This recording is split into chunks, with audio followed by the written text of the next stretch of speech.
Hello again, traders. Welcome to another lesson in this Intro to Forex Trading and Price Action course with secondskiesforex.com. So in this lesson here, we're going to be talking about psychological biases and the importance of mindset. Now, we spent some time for sure on the prior lessons talking about mindset, talking about some of the things that you're going to have to build in your mindset to make money trading. But now we're going to be talking about the specific psychological biases that are going to have a large impact on your performance and going to make trading more challenging for you than you think. And when you kind of see this, then you're going to understand the importance of mindset. So let's jump into this. So we're going to start off with some basic neurological, biological, and psychological biases that we as a species have, that you have, that I have, that we're all kind of born with. And when you start to understand these biases, you also realize that, hey, these are obstacles that I'm going to need to fix if I want to make money trading. It's important to know what you're up against in the beginning so you know what you have to work with right off the bat. One of those biases that we have is the negativity bias. And this really has to do with evolution of our species. So up until about the 20th century, a lot of people would die just because of physical threats in the environment. And they could have been purely environmental, climate, based upon animals or predators we ran into. There were all kinds of things that we have wired into our brains that survival is the most important. And what threatens our survival more? A big tiger or a plant in the environment that we rarely encounter?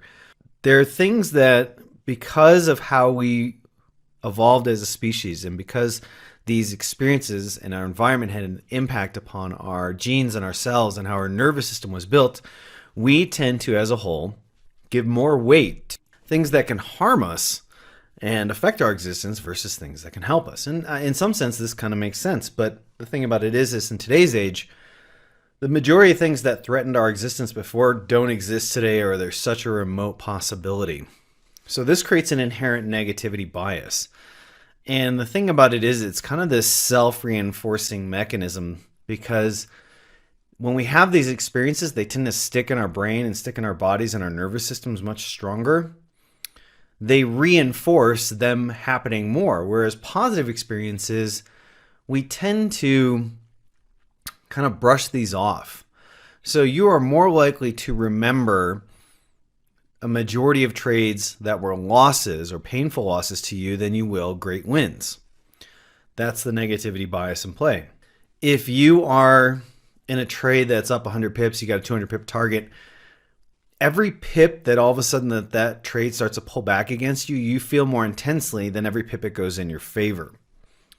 So that's an example of a negativity bias. And if you start to think about this, you should be able to come up with a lot of situations and experiences that you've had that not only confirm this particular bias and experience, but also have an impact on our trading. If we are more likely to notice the negative than the positive, that's going to have an impact on how we remember things.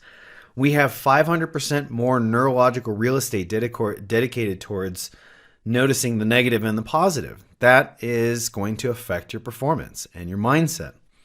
So try and start to think of ways that this does already have a major impact upon your life. The next one is loss aversion. This is kind of an extension of the negativity bias. The main thing about loss aversion, and it's kind of the wrong wording for it in some sense, but this is the psychological term, which is that any sort of losses or negative or disadvantages that we experience in trading or in life are going to kind of, how could I say, impact us more than gains. So the energy and psychological benefit we get from gains is smaller than losses. And this creates this kind of natural byproduct that, therefore, we are going to avoid losses more than we will wins. And that actually leads to another, which is regret aversion. So you can see how just one psychological bias kind of starts to influence a chain reaction of other biases. Regret aversion is us avoiding a particular action for fear of taking a loss or fear of making a bad choice. So we have this aversion to the potential experiences of loss and the consequent regret we would get from that. So we create this aversion towards that. So just the negativity bias alone creates many other aversions. Another one is confirmation bias. So confirmation bias is this propensity we have for kind of seeking out or looking for information that kind of confirms that we're right versus giving equal weight to evidence that might suggest that we're wrong or inaccurate in our views. And so we tend to look at information that says, hey, you're right, you're totally accurate on this, way more than we will look at something that's contradictory. And that creates a problem in trading. We need to look at all information equally. So if 50% of the information on our chart is supporting our trade idea and the other 50% is kind of invalidating it, we need to weigh those equally. But with confirmation bias, it could be a 50-50 balance in terms of variables or factors, but we'll look at the things that are saying, hey, you're right, and we'll weigh them more than we will the things that are saying we're wrong. So this is a very interesting bias that people have to be kind of very cautious around, not just in trading, but your life as well. Another bias that we experience is hindsight bias. So hindsight bias is where we look upon things that have happened to us in the past, trades that have happened to us in the past, mistakes that we've made. And we look at them as like, oh, that was predictable. That was predictable. We should have seen that coming. And the thing is that we're not really making this statement based upon the information we had at that time. We're making it based upon the information after the fact, which is kind of giving us information about the outcome. And that creates this kind of lens that distorts our version of what really happened. It's that kind of hindsight is always 20/20, meaning that we can see it just as back then as we do now. And that's just not reality. We get new information. It's really easy to see things when things are correlated. But in trading, that's not often the case. There's a lot of missing information that we don't have. And so it's important that we don't look upon our past mistakes and be like, oh, this is obvious. We have to learn to be able to make the best analysis we can with the information we have at that time, because that's all we're ever doing in trading.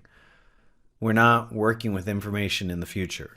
So this is a super important bias to be aware of.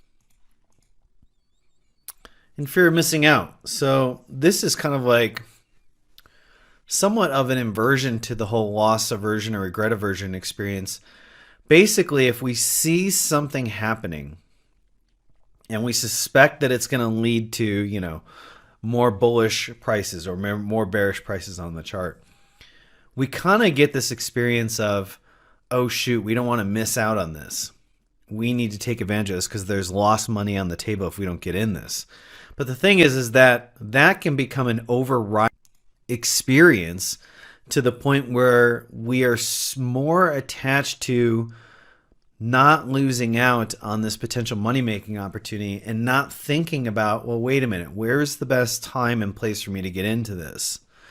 That's why retail traders are more likely to, and especially non-profitable traders, are more likely to chase trends in a very kind of unprofitable manner, because they're more seduced by the idea of, oh, I don't want to miss out on this trade opportunity. And they put that on a higher pedestal than, wait a minute, where do I need to get in? Where's the optimal location to get in? And is this move over? So there's a much different approach that a professional trader takes to this. So fear of missing out is a very important bias that you need to be aware of.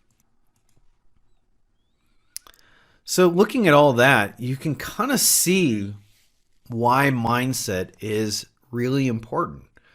I talked about in a prior video about how self-awareness is important. Well, Self-awareness is going to help you identify which of those biases affect your performance the most. Which patterns repeat themselves the most. Trading is this very professional endeavor where,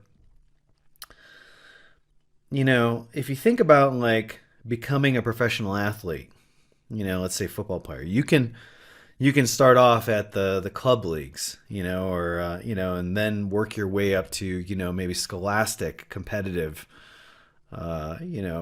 teams. And then you can move on to college and then to pro. And if you think about it, trading doesn't really have that. There's only one market. There's only the NFL. And so you have to jump in. And it's not that you're always competing with them, depending upon the market. Like in the Forex market, you're not competing against institutional traders. It's not like your trade is being offset by a professional trader. So you're not really competing against anyone, but you are jumping into a very professional market where people who are highly trained are the ones who make money and the ones who are not trained well enough don't. And so, you have to understand that that's what you're jumping into, and it requires really the best versions of you, or a version of you that's always getting better every single day, that's always growing, that's always challenging themselves, that's always taking themselves to task, that's always giving as much of their 100% performance as they. This is very much in contrast to what you do every day. If you work at a big company, yeah, you're competing against some people, but not everybody wants to really progress up, the corporate ladder to a certain degree. Not everybody's as competitive. Some people just want to have enough money to take care of their family and spend time with their family. So rising up in the corporate ladder isn't as important to them. So, and regardless of whether you have an awesome week or a semi-awesome week or a bad week, by and large, you're still getting the same paycheck at your work. That's not how trading works. Trading takes a lot of the experiences you have around work, around making money, and it kind of turns it on its head. And so these are going to have an impact upon your mindset, upon your brain and your nervous system, because it's going to be forcing your brain and your nervous system to fire in ways that it normally doesn't, or isn't trained to, or isn't used to.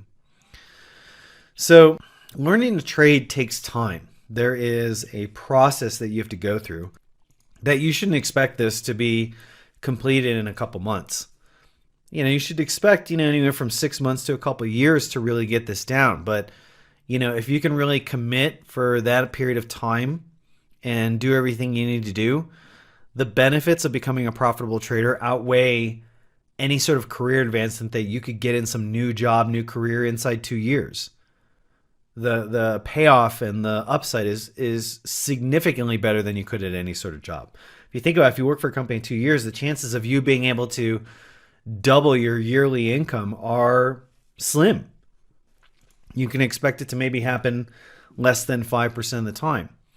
But in trading, that's a real possibility. And that's partially because you can make money while you're sleeping. You can have trades open while you're asleep. You can make money 24 hours a day. You can also, there's no limit to the amount of money that you can make in trading. There really is no limit to it. But in a job, someone else is determining your value and how much you get paid and your upside. They're never going to say you have the potential to make an unlimited amount of money here. That's just not going to happen with a company. But that possibility is with the market. And there's more ways to get there through trading than there is through a job. So you have to understand that learning to trade takes time.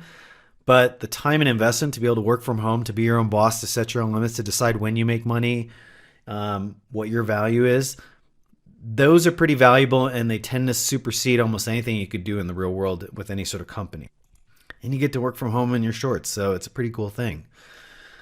Some of the other things about trading and why mindset's important is you're going to experience the psychological discomfort of variance and ambiguity and uncertainty.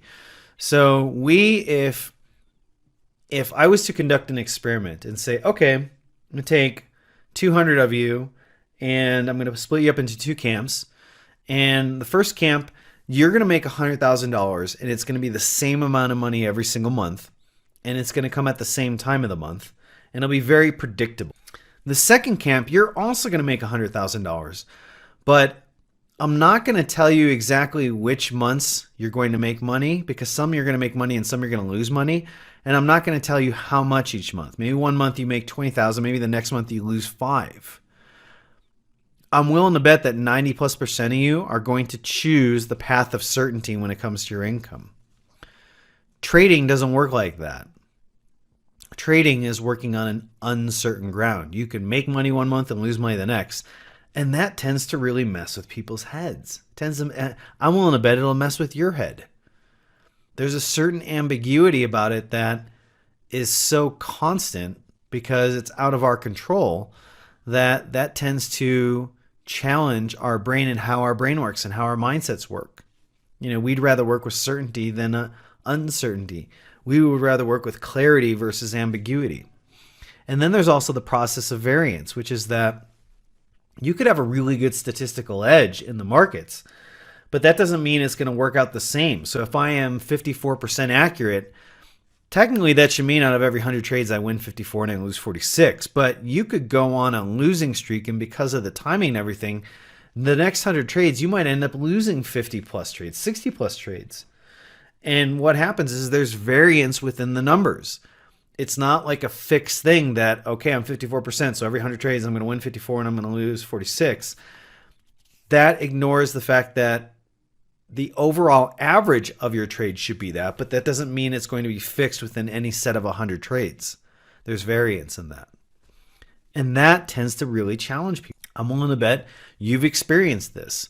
You've gone on losing streaks and been like, man, am I trading the right strategy? What's going on? Is this... but then you go on a winning streak and you don't question it as much.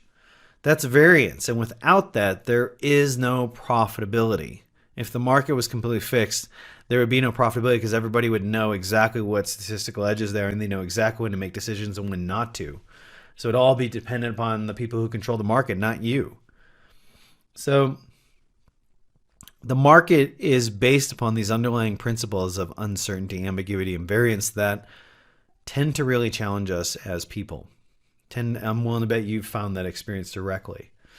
And so this is why mindset is important, because you have to build certain psychological, neurological, and emotional skills to manage this so it doesn't take you off the reservation. Trading is also not a linear process.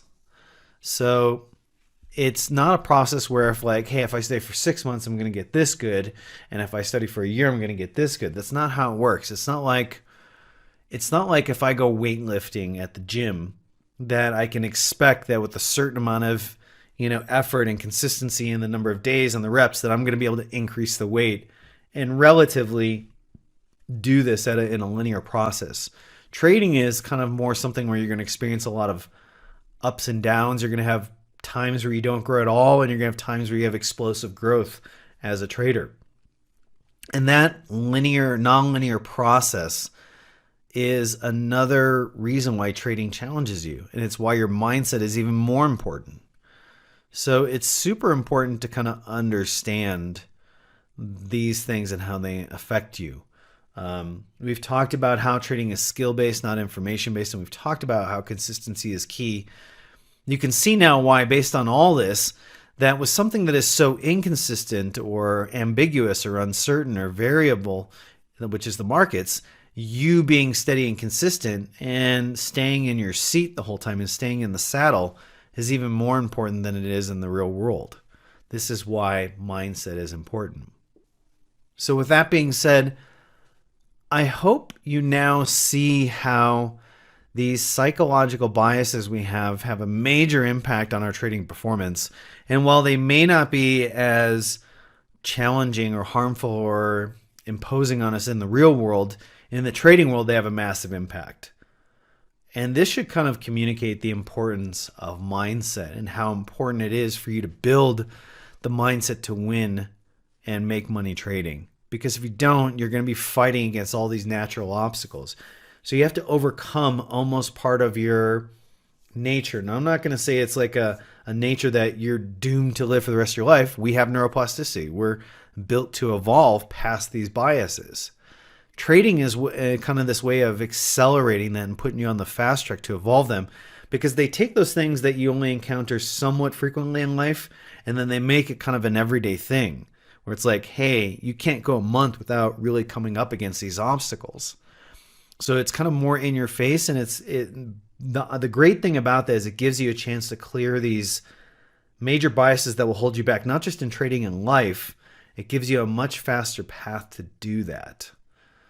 So with that being said, I hope you enjoyed this video. I hope you really got a good sense of why these psychological biases are super important to become aware of, and the importance of mindset. And I will see you in the next lesson.